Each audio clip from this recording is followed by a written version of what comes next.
Hey, how you doing? Good morning, good morning, good morning. Welcome to another time here.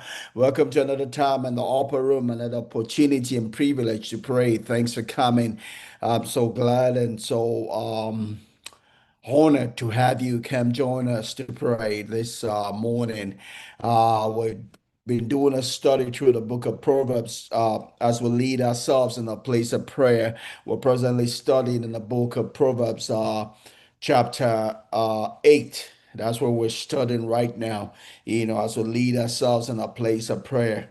Uh, we started with verse 2 yesterday, and just a continuation from verse 1. Verse 1 was the question.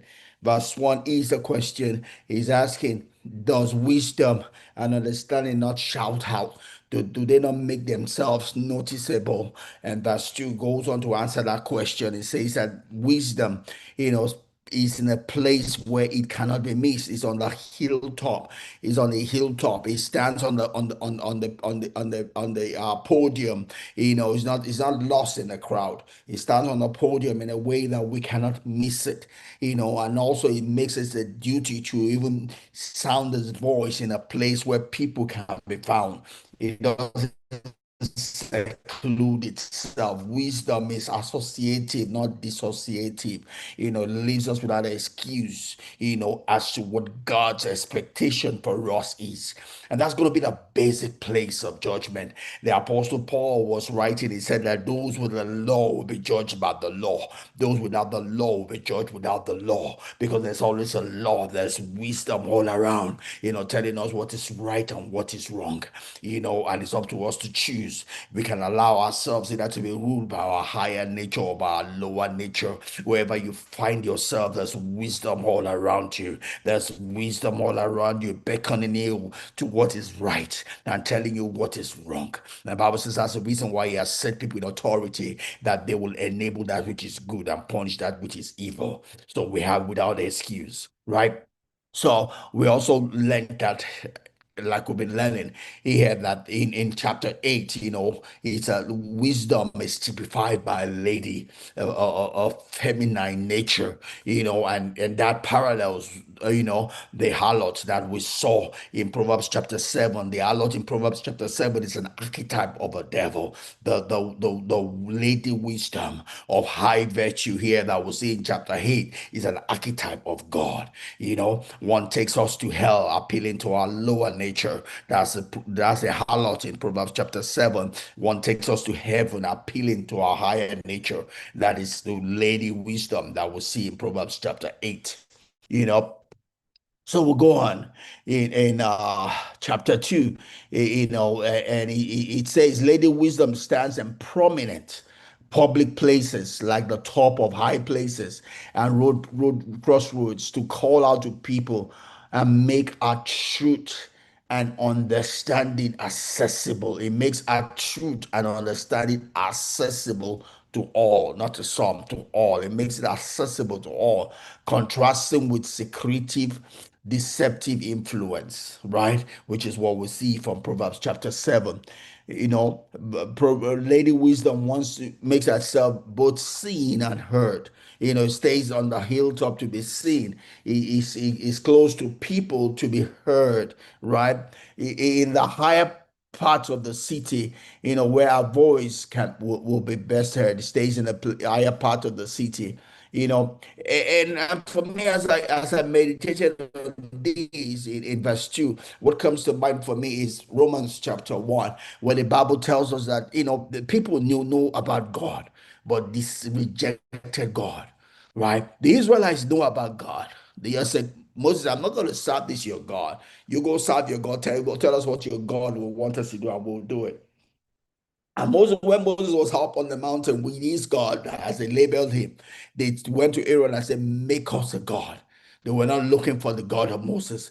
Make us a God that we are used to in Egypt. They chose a God rather than worshiping the true God, right?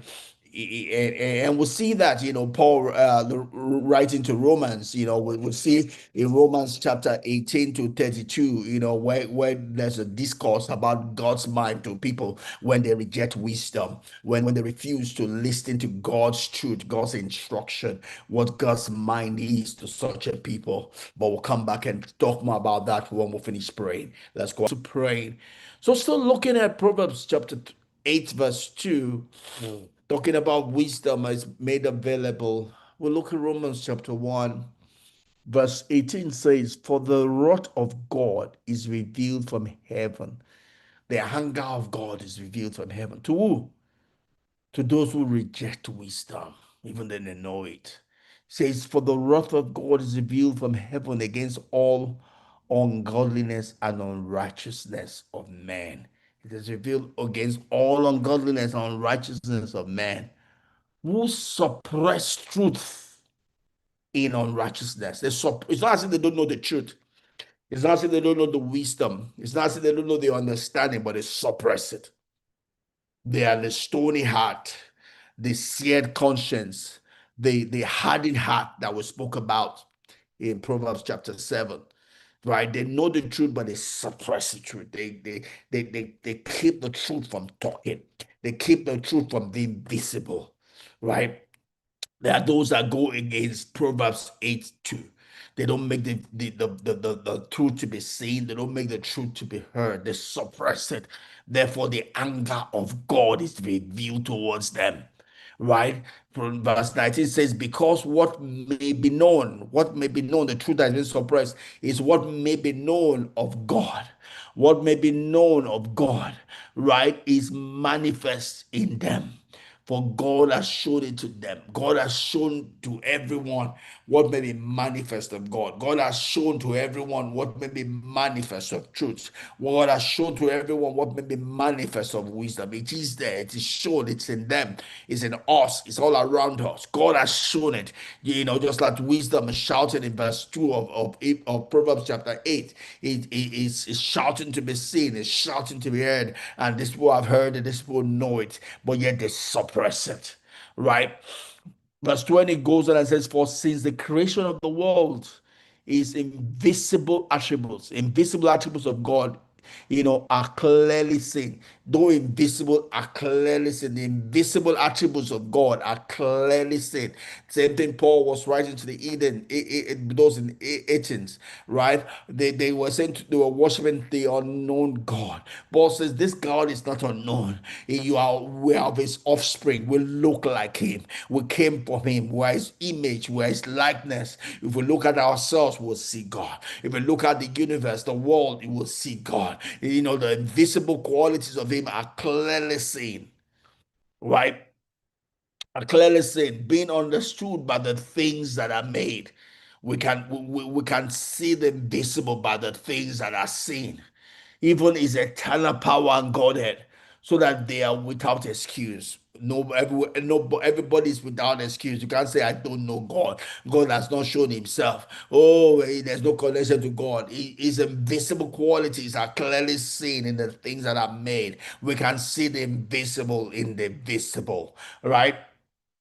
Verse 21 goes on and says, "Because although they knew God," these people knew God. God is knowable. They knew God. The wisdom is, they knew God. They knew wisdom. They knew truth. They did not glorify him as God. Though they knew God, though God is visible, though wisdom is shouting, they did not glorify it as wisdom. They did not glorify it as truth. They did not glorify him as God. Nor were thankful. They were not thankful, right? But became futile in their thoughts, right? They became non-productive in their thoughts, right? They were not thinking right, and their foolish hearts were darkened, right? They chose foolishness to wisdom, right?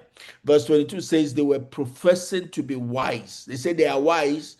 Oh, we don't believe this. There's no proof of God. We can't touch God. Oh, we can't find heaven. They profess to be wise. They became fools. in their supposedly saying that they are wise, they became fools because they were treating spiritual things in carnal ways, right? They were looking for things they could touch, for his being there. They refused to accept the things that cannot be touched, the things that cannot be seen, that the things that are seen are shouting about, right? They refused it, right? Verse 22 says they professed to be wise, but they became foolish in their supposed wisdom, and they changed the glory of the incorruptible God into an image made like corruptible man, birds, and four-footed animals, right? They couldn't accept the concept that God was invisible. And God said in his instruction, don't make any image unto me. But they decided to do that. And these are some people that in the church, they do that. You have churches where they create images, and they say, bow to God. They are praying through Joseph, praying through Mary. Oh, the little Jesus, the Holy Mary, And God specifically tells us in his commandment, don't make any image of anything, whether it be heaven above, beneath the earth, anything at all. When I worship me as who I am. I am spirit. Don't put any image and start talking to that image. Yet with religious people go do that because they are worshiping a god of their own emotions. They are creating a form whereby people can be subservient to. They are doing the things that will pull the crowd, not the things that will worship God. And God in Matthew 7 says that to those people who will say, I don't know you because you are a rascal. You are not doing the will of the Father. You are doing your own will. You have chosen to do your own thing, not the thing that God has told us to do. You have refused to submit to God. You think you are wiser than God. You have chosen to do the things that go in line with your feeling, your emotions, rather than submitting to God. God does not know you. God calls you a rascal. You have not obeyed the will of God, right? Walking with God is obeying God, not my feeling. Not what draws the crowd, but what draws God to me. I'm gonna stop here today. My time is out. We'll continue tomorrow. God bless you. Have a great remaining of today. See you same time tomorrow.